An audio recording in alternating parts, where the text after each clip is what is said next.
Hello students, welcome to lecture 4 of this chapter. Last lecture में हम लोग plant breeding पढ़ रहे थे, उसी को हम लोग यहाँ पे थोड़ा कंटिन्यू करेंगे।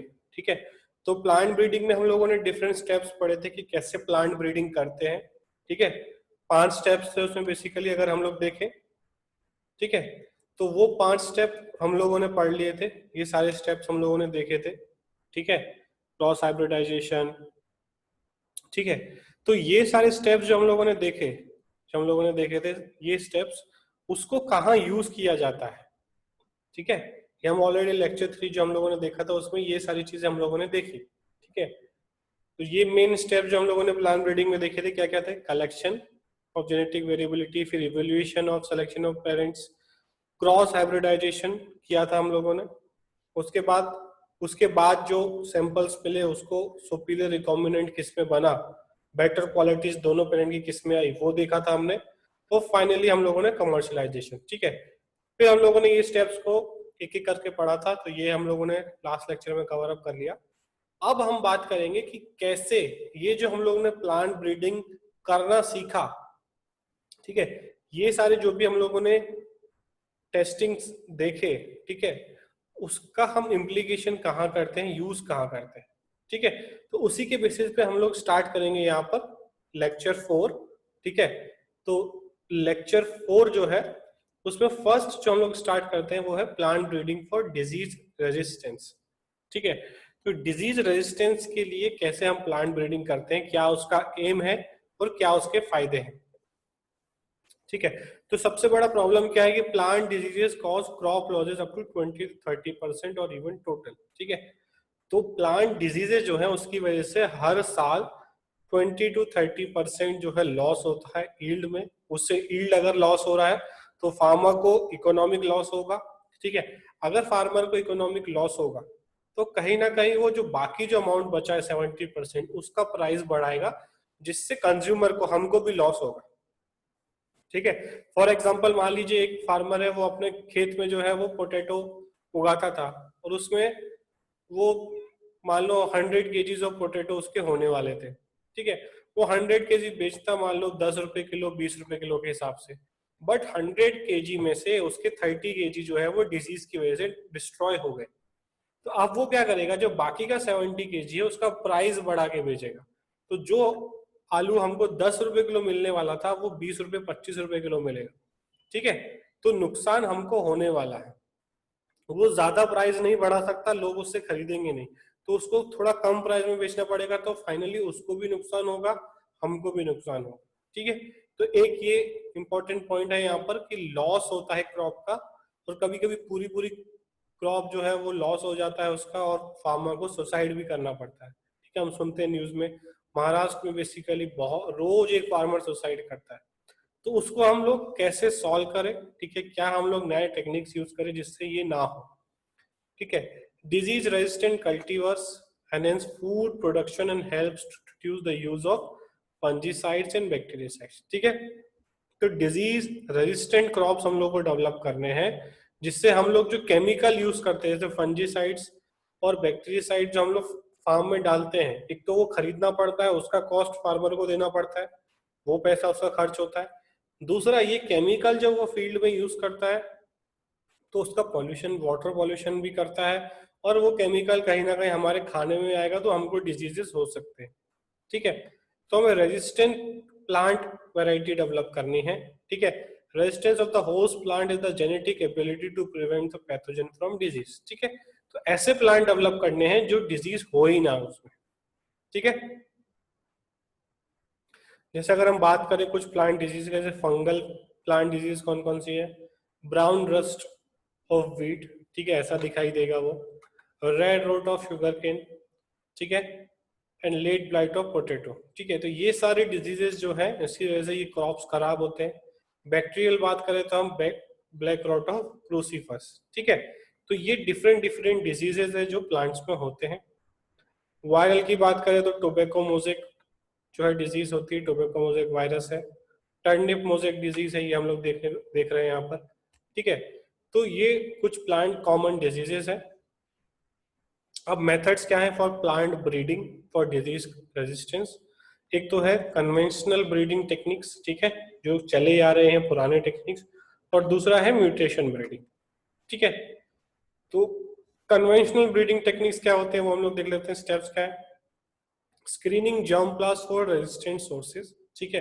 तो हम लोग क्या करेंगे, जो हमारे पास ऑलरेडी जर्म प्लास्ट जो मटेरियल है, सीड्स हैं, प्लांट है, उनका डीएनए बैंक है, उसको हम लोग स्क्रीन करेंगे कि कोई ऐसी वैरायटी है क्या। जैसे मान लो मैंगो, तो मैंगो में कोई ऐसी वैरायटी है क्या जिसमें फंगल डिजीज नहीं होती।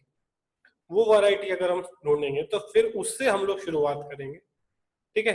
हाइब्रिडाइजेशन ऑफ सेलेक्टेड पेरेंट, उसके बाद जो सेलेक्ट प्लांट है उसको हम लोग हाइब्रिडाइज करेंगे, ठीक है।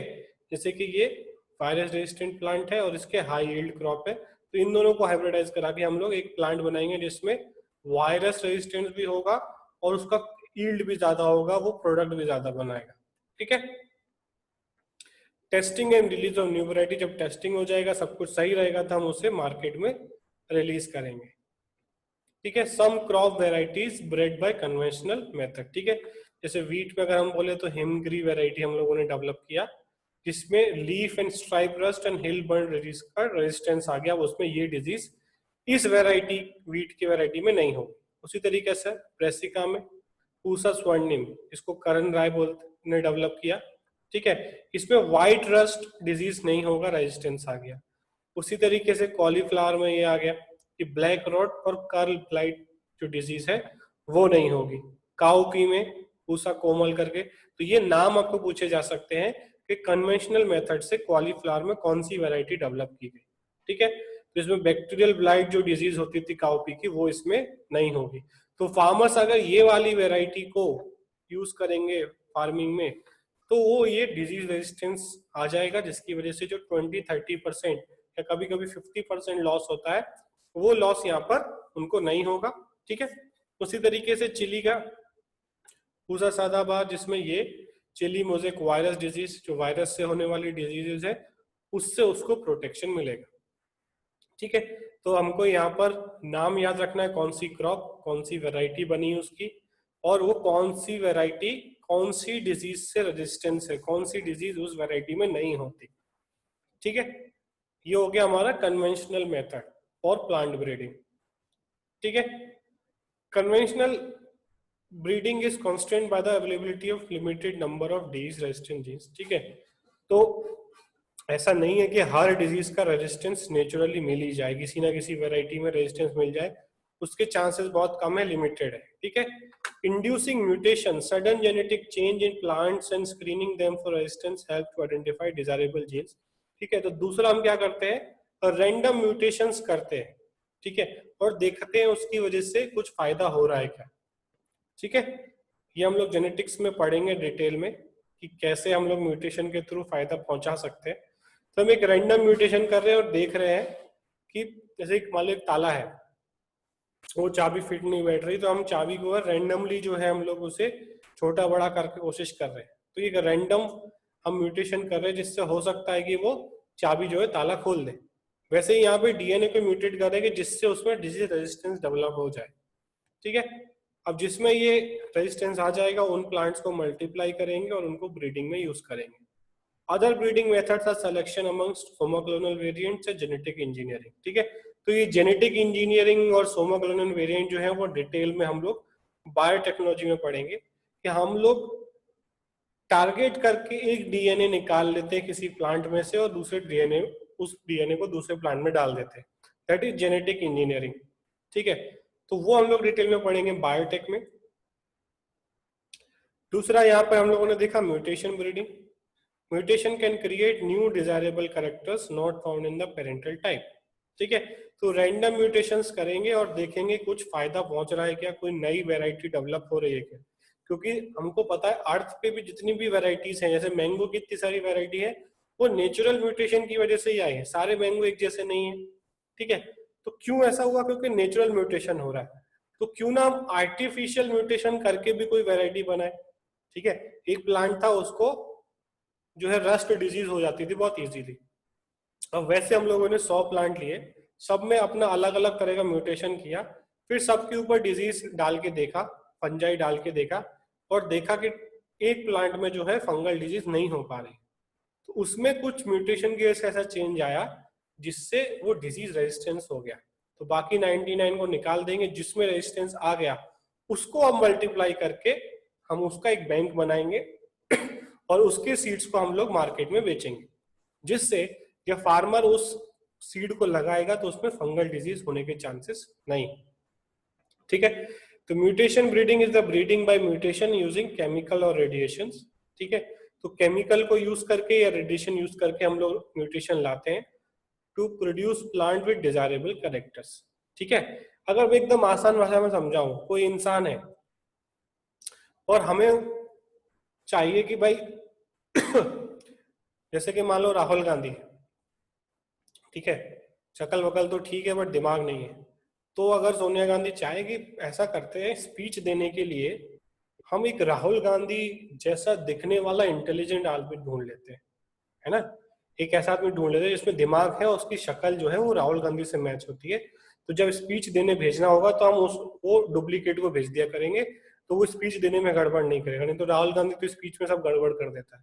ठीक है, एक ऑप्शन क्या है, नेचुरली ढूंढ लो कि कोई इसके जैसा शक्ल मैच हो रही हो और दिमाग इससे ज्यादा हो, स्पीच अच्छी दे दे। ठीक है, दूसरा क्या है, अगर नेचुरली कोई उसकी जैसी शक्ल नहीं मिल रही तो दूसरा ऑप्शन क्या है, तो वो तो हो गया हमारा नेचुरल मेथड, कन्वेंशनल मेथड हो गया। दूसरा क्या है, म्यूटेशन मेथड। म्यूटेशन मेथड में क्या करेंगे, एक उसके हाइट और उसकी साइज का आदमी ढूंढे और उसका प्लास्टिक सर्जरी ढूंढे जिसका दिमाग तेज चलता हो, स्पीच बहुत अच्छी देता हो, और उसका प्लास्टिक सर्जरी कराकर हम उसे राहुल गांधी जैसा बना दें। तो म्यूटेशन ब्रीडिंग में हम क्या कर रहे हैं, हम आर्टिफिशियली उसमें कुछ चेंज ला रहे हैं जिससे उसे कुछ फायदा हो जाए। ठीक है, तो या तो नेचुरली ढूंढ लो बेटर कोई ऑप्शन, या फिर आर्टिफिशियली इंड्यूस करके उसमें कोई ऑप्शन डेवलप करो। ठीक है, तो such plants are selected and multiplied directly और used as source in breeding. ठीक है, जैसे हम लोगों ने यहाँ पे म्यूटेशन ब्रीडिंग में मूंग बीन डेवलप किया which has resistance to yellow mosaic virus and powdery mildew were induced by mutation।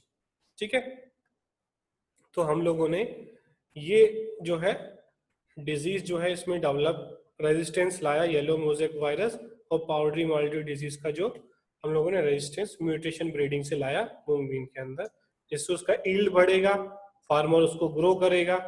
ठीक है, और उसको फायदा होगा और इनडायरेक्टली कंज्यूमर को भी फायदा होगा। ठीक है, resistant genes from wild species have introduced into high yielding cultivated varieties। ठीक है, अब जो रेजिस्टेंट जीन्स है वो वाइल्ड स्पीशीज से लेकर दूसरी कल्टीवेटेड वैरायटीज में डेवलप किया गया। जैसे कि भिंडी में जो है resistance to yellow mosaic virus was transferred from a wild species, it resulted into new variety of, जो है जो वैरायटी जो है यहाँ पे डेवलप हुई, हम देख रहे हैं यहाँ पर ये भिंडी का नेचुरल वैरायटी। ठीक है, इसका नाम है एबेलमोस्कस एस्केलेंथस। ठीक है, तो ये जो नया वैरायटी डेवलप हुआ उसका नाम रखा है यहाँ पे परवानी क्रांति। ठीक है, तो इसमें क्या किया, जो हम लोग कल्टीवेट करते थे भिंडी, उसमें एक वाइल्ड वैरायटी में से एक जीन लिया, जिस जीन की वजह से इसमें मोजेक वायरस का रेजिस्टेंस आ गया। अब जो ये परवानी क्रांति जो है इसमें वायरस, मोजेक वायरस जो है वो डिजीज नहीं कर पाएगा। ठीक है, तो अब फार्मर्स ये वाला वैरायटी ग्रो करेंगे परवानी क्रांति, तो उनको लॉस नहीं होगा, प्लांट्स में बीमारी नहीं लगेगी और वो सारा प्रोडक्ट जो है मार्केट में बेच पाएंगे। ठीक है, resistance genes can be transferred by sexual hybridization between target and source plant. ठीक है, तो रेजिस्टेंस जीन जो है वो सेक्सुअल हाइब्रिडाइजेशन के थ्रू करा सकते हैं, जिसमें है वो सोर्स प्लांट हो गया, और जिसमें ट्रांसफर करना है इन दोनों के बीच में अगर हाइब्रिडाइजेशन कराएंगे तो सोर्स प्लांट में से या टारगेट प्लांट में से सोर्स प्लांट में हम लोग ट्रांसफर कर सकते हैं। ठीक है, तो इनका जो है हम लोग एक तरह से मीटिंग करा के हम लोग ये रेजिस्टेंट जीन्स जिसमें नहीं है उसमें ट्रांसफर कर सकते हैं। ठीक है, तो ये हम लोगों ने देख लिया डिजीज रेजिस्टेंस को लेकर हम लोग कैसे डेवलप करते हैं। नेक्स्ट हमारा यहाँ पर आता है plant breeding for developing resistance to insect pest. ठीक है, तो पेस्ट रेजिस्टेंट हम लोग कैसे प्लांट डेवलप करेंगे। ठीक है, मॉर्फोलॉजिकल, बायोकेमिकल और physiological characteristic give insect resistant in host of plants, जैसे hairy leaves, resistant to jassids in cotton and cereal leaf in beetle in wheat, ठीक है। Solid stem in wheat lead to non preference by the stem sawfly, ठीक है। तो हम अगर हेरी leaves कर देंगे तो कुछ इंसेक्ट्स नहीं आएंगे, सॉलिड स्टेम कर देंगे तो कुछ जो है स्टेम्स जो इंसेक्ट्स है वो नहीं आएंगे उस प्लांट के ऊपर। Smooth leaved nectarless cotton variety do not attract bollworms, ठीक है। तो ऐसे वैरायटी जिसमें फ्लावर में जो है नेक्टर ना हो तो जो है बॉलवर्म्स वो इंसेक्ट उसके पास नहीं आए। ये सारे नेचुरल मेथड है, हमने बायोटेक यूज करके इससे बेटर वेराइटीज डेवलप कर ली है जेनेटिक इंजीनियरिंग यूज करके। एक तरह से समझो हम लोग 60s की कहानी पढ़ रहे हैं, ये सब हिस्ट्री हो चुका है, अभी कोई नहीं यूज कर रहा है इसको, ठीक है।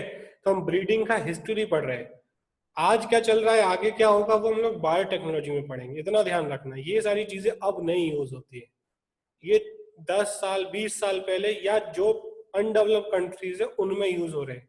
इंडिया में कहीं कहीं ये यूज हो रहा है क्योंकि हम उतने एडवांस अभी नहीं हुए, बट इंडिया में बायोटेक्नोलॉजी बहुत अच्छी से डेवलप हो रहा है, बहुत सारी जगह पे हो गया है, ठीक है। तो इस पे बहुत ज्यादा एक तो प्रॉब्लमेटिक सिस्टम है, ठीक है, और जेनेटिक इंजीनियरिंग बहुत इजी है और टारगेटेड है। जैसे बीटी कॉटन आपने सुना होगा, हमने क्या किया प्लांट में एक पॉइजन जैसा इंट्रोड्यूस कर दिया कॉटन के प्लांट में, कोई भी इंसेक्ट खाएगा मर जाएगा, तो इंसेक्ट आना ही बंद हो गए, तो उसका नेक्टर हटा दो, लीफ स्मूथ कर दो, ये ज्यादा कॉम्प्लिकेटेड सिस्टम है as compare to genetic engineering, ठीक है। जेनेटिक इंजीनियरिंग ज्यादा बेटर काम करता है, ठीक है। High aspartic acid, low nitrogen and sugar content in maize lead to resistance to maize stem borers, ठीक है। अलग अलग टेक्निक्स यूज की गई इसमें जिससे हम प्लांट को इंसेक्ट को अवॉइड करें, ठीक है, इंसेक्ट जो है उस प्लांट को अवॉइड करे, वो हम लोगों ने किया, ठीक है। Sources of resistant genes are cultivated varieties, germplasm collection, कहां से हम लोग रेजिस्टेंट जीन लेकर आए, जो वेराइटी हो रही है उनमें से निकाला, जर्म प्लास कलेक्शन या कोई वाइल्ड वेराइटी में से हम लोग वो जीन आइडेंटिफाई किया और इंट्रोड्यूस किया, ठीक है। तो ये कुछ प्लांट जो है हम लोगों ने डेवलप किए, जैसे ब्रेसिका है, रेपसीड मस्टर्ड कॉमन नेम उसका, उसका हम लोगों ने वैरायटी डेवलप किया, पूसा गौरव। और जो एफिड इंसेक्ट्स होते हैं वो अब इसके ऊपर नहीं आएंगे, वो इसको डैमेज नहीं करेंगे। उसके बाद फ्लैट बीन, उसमें हम लोगों ने फूसा सेम 2, फूसा सेम 3, जिसको सेम बोलते हैं हिंदी में, जो जेसिड्स एफिड्स एंड फ्रूट बोरो, ये सब जो इंसेक्ट्स हैं, ये सारी कैटेगरी के इंसेक्ट जो हैं अब इस प्लांट को जो है ये अफेक्ट नहीं करेंगे, इसको वो इसके ऊपर आके नहीं बैठेंगे, ठीक है। उसके बाद भिंडी का हम लोगों ने पूसा सवानी, पूसा A4, तो शूट एंड फ्रूट बोरो जो इंसेक्ट्स है उससे रेजिस्टेंस इसको मिला, ठीक है। तो ये हमको याद रखने हैं, ये क्वेश्चन आ सकते हैं कि फ्लैट बीन का कौन सा वैरायटी डेवलप किया और resistance from aphids fruit borer, ठीक है। तो ये जो है आपको ध्यान से लिख लेना है और याद करना है। उसके बाद plant breeding for improved food quality, ठीक है। 840 मिलियन लोग अभी भी उनके पास फूड एडुकेट फूड नहीं मिलता है, ठीक है। अभी भी लोग जो है 2 वक्त का खाना नहीं मिल पा रहा है बहुत सारी कंट्रीज में, इंडिया में भी ऐसी हालत है, ठीक है। 3 billion people suffer from micronutrient protein and vitamin deficiency, कुछ लोगों को खाना मिलता है बट इतना अच्छा खाना नहीं मिलता कि प्रॉपर प्रोटीन प्रॉपर विटामिन उसमें उन्हें मिल पाए। तो एक बैलेंस डाइट अभी भी बिलियंस ऑफ लोगों को अर्थ पे नहीं मिल पा रहा है, ठीक है। Breeding cross with higher level of nutrient, तो हम लोग ऐसे क्रॉस बनाए, जैसे राइस है तो हम लोग ऐसे राइस डेवलप करें, जैसे राइस तो मान लो गरीब आदमी ने राइस खरीद लिया बट उसमें ज्यादा न्यूट्रिएंट होता ही नहीं है, कुछ सिर्फ कार्बोहाइड्रेट होता है, तो हम ऐसा राइस डेवलप करें जिसमें 3-4 तरह के विटामिन हो, ठीक है, विटामिन एनरिच्ड राइस। तो जब वो गरीब आदमी वो राइस खरीदे तो उसको कार्बोहाइड्रेट के साथ साथ वो विटामिन भी उसी राइस में से मिल जाए, ठीक है। और ऐसा किया भी गया है और इसी को हम बोलते हैं बायोफोर्टिफिकेशन, ठीक है। तो ऐसा क्वेश्चन आ सकता है व्हाट इज बायोफोर्टिफिकेशन। बायोफोर्टिफिकेशन मतलब breeding crops with higher levels of nutrient, ऐसे क्रॉप का ब्रीडिंग करना जिसमें हम लोग न्यूट्रिएंट लेवल बढ़ा रहे हैं, जिससे पब्लिक हेल्थ बढ़ेगी, डिजीजेस कम होंगी, ठीक है। ऑब्जेक्टिव क्या है, to improve protein content and quality, to improve oil content, to improve vitamin content, ठीक है। और माइक्रोन्यूट्रिएंट और मिनरल कंटेंट। ठीक है, तो ये सारी चीजें हम उन्हीं प्लांट में जो इंसान खा रहा है उसी में कैसे हम ये सारी चीजों की क्वांटिटी है वो बढ़ा दें। ठीक है, अलग से वो इंसान विटामिन की गोली खरीद के नहीं खा सकता, मल्टीविटामिन का टैबलेट वो नहीं खरीद सकता। तो वो जो भी आलू प्याज चावल राइस जो भी खा रहा है उसी में अगर हम ये सारी चीजें एनरिच कर दे तो उसको फायदा होगा। उसको अलग से विटामिन के लिए फ्रूट खाने की जरूरत नहीं है, कैप्सूल्स खरीदने की जरूरत नहीं है, क्योंकि गरीब आदमी वो सब नहीं कर सकता। ठीक है, तो ये हमारा एम है कि हम लोग अलग अलग वैरायटी डेवलप करें जिसमें बेटर प्रोटीन विटामिन ये सारे कंटेंट हो। ठीक है, maize hybrid have been twice the amount of amino acid lysine tryptophan compared to existing maize hybrid. तो कुछ हम लोगों ने हाइब्रिड बनाए मेज के मकई के जिसमें हायर अमीनो एसिड्स होंगे, मींस हायर प्रोटीन कंटेंट होगा। व्हीट वैरायटी हम लोगों ने डेवलप किए जैसे Atlas 66 having high protein content. ठीक है, तो ये वैरायटीज जब वो इंसान खाएगा तो उसको उसी में से ज्यादा प्रोटीन कंटेंट मिल जाएगा, तो प्रोटीन के लिए उसे कोई दूसरी चीज खाने की जरूरत नहीं है। उसी तरीके से आयरन फोर्टिफाइड राइस, आयरन की कमी बहुत होती है गरीब लोगों में, तो ऐसे राइस डेवलप किए जिसमें राइस में से उसको आयरन मिल जाए, तो आयरन की टेबलेट्स या आयरन के लिए कुछ और खाने की जरूरत उसे ना पड़े। ठीक है, vegetable crops rich in vitamin and mineral release by IARI Indian agriculture research institute. ये सबसे बड़ा इंस्टीट्यूट है इंडिया का एग्रीकल्चर का। ठीक है, पूरे इंडिया का एग्रीकल्चर यही देखता है रिसर्च के बेसिस पे कैसे वैरायटी डेवलप की है, और इसके अंदर बहुत सारे सेंटर्स है पूरे इंडिया में जो अलग अलग चीजों पर रिसर्च करते हैं। जैसे गुजरात में ग्राउंड नट रिसर्च सेंटर है, कहीं पे कॉटन रिसर्च सेंटर है, कहीं टोमेटो रिसर्च सेंटर है। ठीक है, तो उन सबको ये IARI मॉनिटर करता है। जैसे गुजरात में बहुत सारे नए ग्राउंड नट वेराइटीज डेवलप की हैं, इसमें ज्यादा ऑयल होगा ग्राउंड नट में, ज्यादा विटामिन होंगे, कम पानी में वो ग्रो हो पाएगा। ठीक है, तो ये IARI अलग अलग सेंटर्स डेवलप करता है जो अलग अलग प्लांट्स की better varieties improved varieties develop करते हैं। ठीक है, जैसे vitamin A enrich carrots develop किए, spinach pumpkin, vitamin C enrich हम लोगों ने प्लांट्स डेवलप किए, iron and calcium enrich develop किए, प्रोटीन एनरिच बीन्स डेवलप किए हम लोगों ने। ठीक है, तो यहाँ पर हम लोगों ने देख लिया डिजीज रेजिस्टेंस प्लांट कैसे हम लोग डेवलप करते हैं, और इम्प्रूव्ड न्यूट्रिएंट वैरायटी को डेवलप करके बायो फोर्टिफिकेशन हम कैसे करते हैं वो सारी चीजें हमने देख ली। कौन कौन सी वैरायटी बनी है वो कुछ नाम है वो आपको याद रखने हैं। ठीक है, अब इसके आगे हम लोग नेक्स्ट लेक्चर में स्टार्ट करेंगे। ठीक है, थैंक यू।